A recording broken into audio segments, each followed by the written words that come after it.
This was our first move with the children, so we needed to make sure that this was the right move for us and our young children who are 7 and 4. During the interview process, we were put in touch with people from the school through email, and we got some very positive responses about how the school was for the children and also working here as well. And it was really those emails that made us decide. I think the school was wonderful, being ready for our arrival. They seemed to know everything about our family, and they put us up at a wonderful hotel with all of the other new recruits, which became like a bit of a family, that we were all in this together. And so we ate our meals at the hotel and kind of took our time in finding housing. It's absolutely mind-blowing, the scale of everything. Not being to China before, my partner and I were shocked at how modern and how efficient most things run, like the metro and the bus system here, the school systems. It was an eye-opener. I did not expect that at all. When we got to the school, it was the same shock again, but tenfold, because the school undersells the facilities they have and the scale of the facilities. And our biggest concern in coming to school was leaving our child in the care of someone that we weren't very familiar with.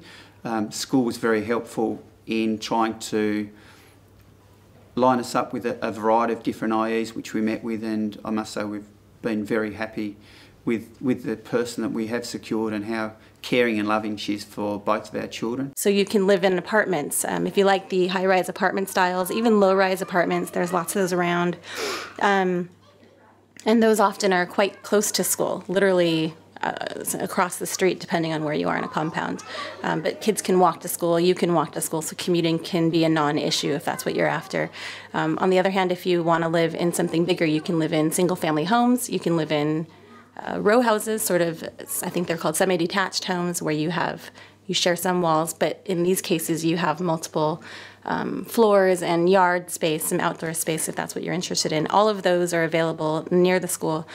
You can also live downtown. A lot of people prefer to be near the action of Nanjing, and the benefit to that is you can be near everything in the city, but also it's just a subway ride to school. On my first day of school, I just went home and I just couldn't believe how lucky we were to be teaching students who actually are so self-directed and motivated and engaged learners. The administration gave new teachers 2 days off to have special training by our MYP coordinator.